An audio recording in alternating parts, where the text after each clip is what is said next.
बिस्मिल्लाहिर्रहमानिर्रहीम। अस्सलाम वालेकुम डियर स्टूडेंट्स। पिछले लेक्चर में हम लोगों ने class 6 unit 1 learning to be a scientist start किया था। आज हम इससे आगे टॉपिक डिस्कस करेंगे। तो आगे नेक्स्ट टॉपिक हमारे पास है instrument use by a scientist. अब वो इंस्ट्रूमेंट्स जो साइंटिस्ट यूज़ करते हैं किस चीज़ के लिए यूज़ करते हैं, तो इसके बारे में हम डिस्कस करेंगे। फर्स्ट वन हमारे पास है microscope. We use a special instrument called a microscope to help us see very small objects such as cells. A microscope helps to make an object appear bigger.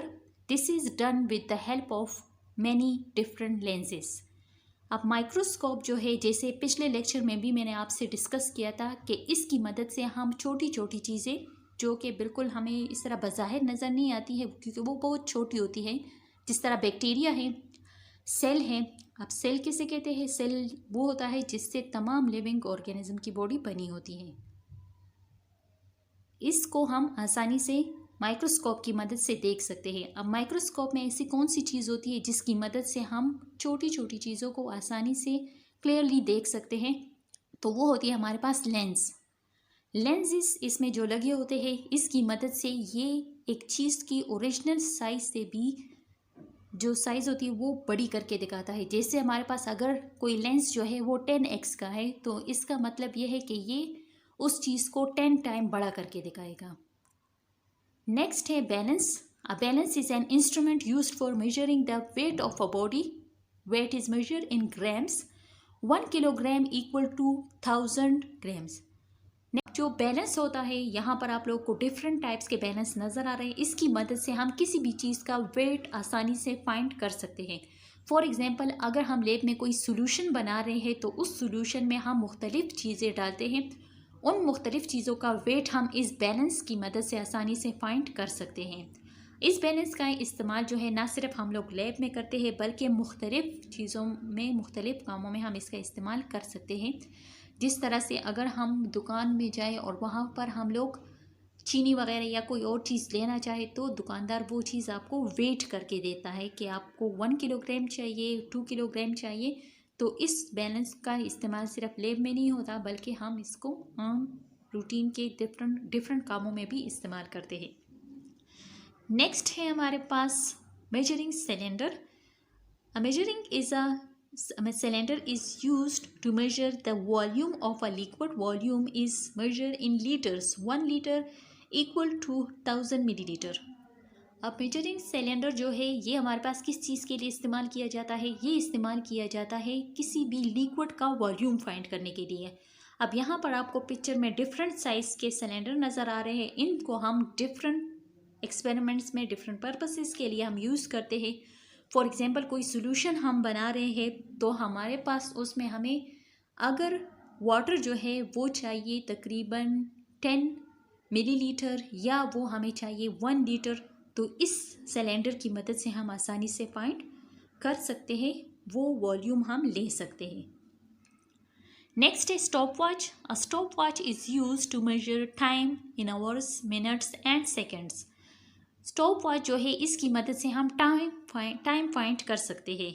For example, अगर हम कोई experiment कर रहे हैं तो वो experiment जो है कितना टाइम लेता है करने में, तो वो इसकी मदद से हम आसानी से फाइंड कर सकते हैं।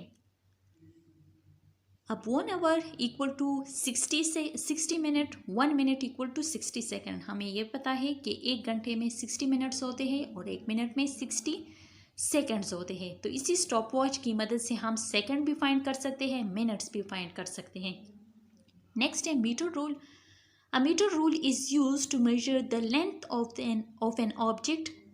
Length is measure in metres. अब जो मीटर रूल होता है इसकी मदद से हम लेंथ फाइंड करते हैं किसी भी चीज़ का, और लेंथ जो है वो हम किस चीज़ में फाइंड करते हैं? मीटर्स में फाइंड करते हैं। A measuring tape is also used for this purpose. इसके अलावा मेजरिंग टेप जो है उसका इस्तेमाल भी किया जाता है मुख्तलिफ़ चीज़ों का लेंथ फाइंड करने के लिए। 1 metre equal to 1000 centimetre, 1 metre equal to 100 centimetre. 1 metre में हमारे पास कितने सेंटीमीटर होते हैं? 100 सेंटीमीटर होते हैं। अब यहाँ पर हमारे पास डिफरेंट मीटर रूल प्रेजेंट है। ये हमारे पास किस चीज़ के लिए यूज़ किए जाते हैं, किसी भी चीज़ का लेंथ फाइंड करने के लिए इसको हम इस्तेमाल कर सकते हैं। नेक्स्ट है thermometer. A thermometer is use to measure temperature. It tells how hot और cold an object is. Temperature can be measure in degree Celsius और फ़ारेनहाइट। थर्मोमीटर जो है ये हमारे पास टेम्परेचर को फाइंड करने के लिए इस्तेमाल किया जाता है। किसी भी चीज़ का टेम्परेचर जो है वो कितना है वो हम थर्मोमीटर की मदद से फाइंड कर सकते हैं। अब देखिए फॉर एग्जांपल अगर हम लोग लैब में वाटर का बॉइलिंग पॉइंट जो है वो फाइंड करना चाहते हैं तो इसका बॉइलिंग पॉइंट हम कैसे फाइंड करेंगे। हम बीकर में पानी ले लेंगे, इसमें हम लोग थर्मोमीटर रख देंगे और फिर इसको हीट प्रोवाइड करेंगे। जब हमारे पास ये पानी जो है बॉयल होना स्टार्ट हो जाएगा तो वहाँ पर हमें पता चल जाएगा कि इसका बॉइलिंग पॉइंट कितना है, तो वो हम अपने साथ नोट कर लेंगे। इसके अलावा यहाँ पर देखिए आपको डिफरेंट जो थर्मोमीटर है वो नज़र आ रहे हैं। इसमें कुछ डिजिटल भी है जिसकी मदद से हम टेम्परेचर आसानी से फाइंड कर सकते हैं।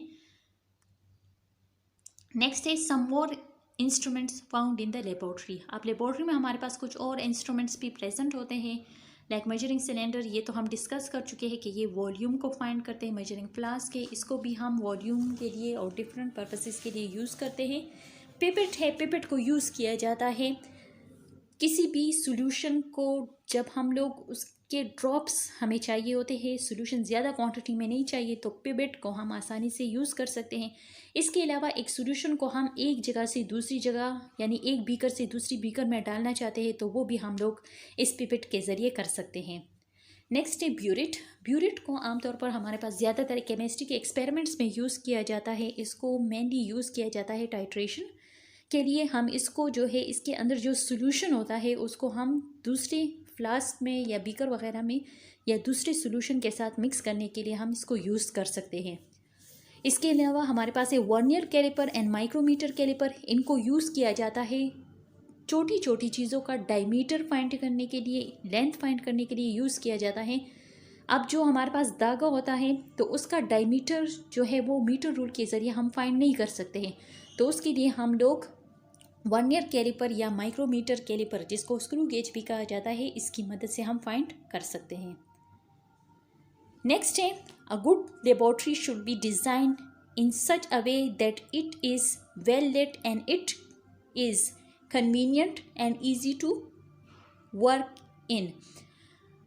It should be well ventilated so that fumes of chemicals can easily escape without causing discomfort. A laboratory must be equipped with a fire extinguisher to put out a fire in case of an accident. A first aid box containing emergency medicines and bandage must be kept in a handy place so that it can be used immediately if someone is injured or burned while performing an experiment.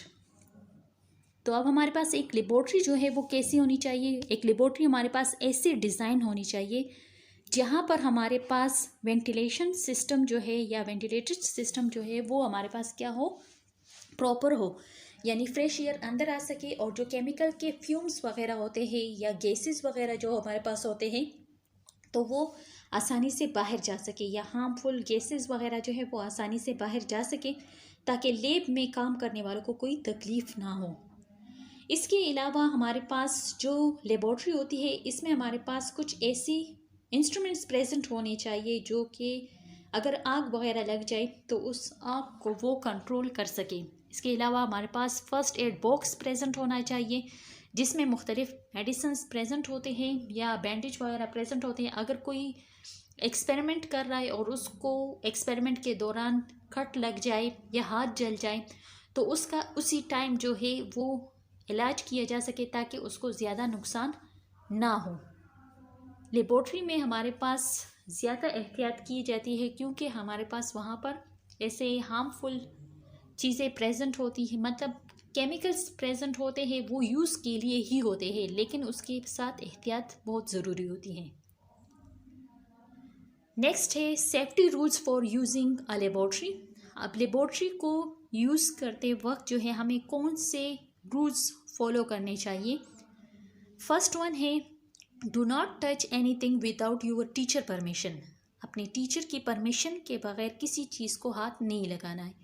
ये इस वजह से क्योंकि आपको तो पता नहीं है कि कौन सी चीज़ जो है वो आपको नुकसान पहुंचा सकती है, कौन सी चीज़ नहीं पहुंचा सकती। तो इस वजह से आपने मस्ट टीचर की बात माननी है। उनकी परमिशन के बगैर आपने किसी चीज़ को हाथ नहीं लगाना। Follow your teacher instruction. आपको टीचर जिस चीज़ की इंस्ट्रक्शन दे रही है, मतलब जिस चीज़ से आपको रोक रही है, किसी केमिकल वगैरह को हाथ लगाने से आपको रोक रही है, किसी इंस्ट्रूमेंट्स को हाथ लगाने से आपको रोक रही है, तो आपको उन्हें फॉलो करना चाहिए, क्योंकि ये आपके ही फ़ायदे के लिए है, ताकि आपको कोई नुकसान ना पहुँचे। Always put the things back in their place after use. जब आप कोई एक्सपेरिमेंट कर लेते हैं तो एक्सपेरिमेंट करने के बाद आपको जो चीज़ आपने जहाँ से उठाई है वो वहाँ पर वापस रख दें। Put stoppers on the reagent bottles immediately after use. अब रिएजेंट बॉटल्स जो है ये हम पहले भी डिस्कस कर चुके हैं कि ये वो बॉटल्स होते हैं जिसमें केमिकल्स रखे जाते हैं।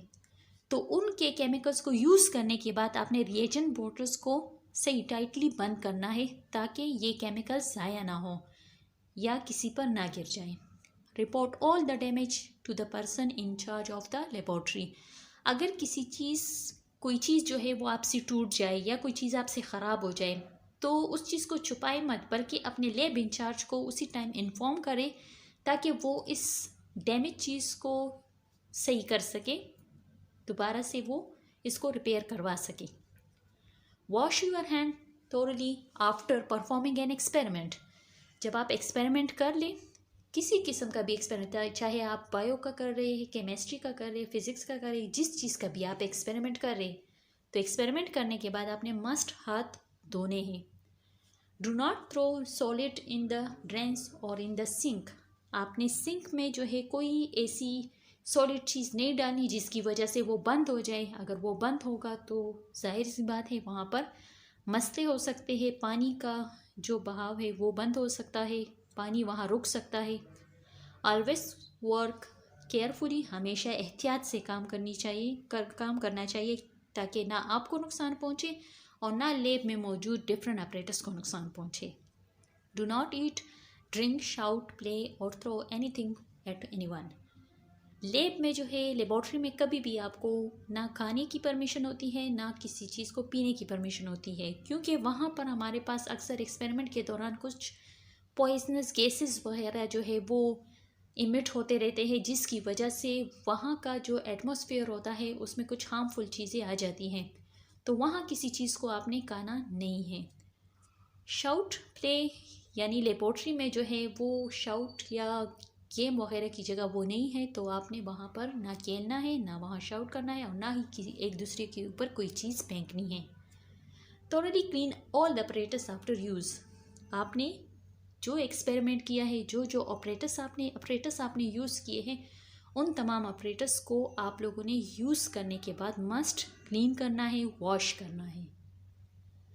तो बच्चों, आज हमने क्या डिस्कस किया? आज हमने डिस्कस किया कि लेबॉर्ट्री में कौन कौन से इंस्ट्रूमेंट्स जो है वो प्रेजेंट होते हैं। इन इंस्ट्रूमेंट्स को हम किन किन कामों के लिए, किन किन एक्सपेरिमेंट्स के लिए हम इस्तेमाल कर सकते हैं। Thank you so much.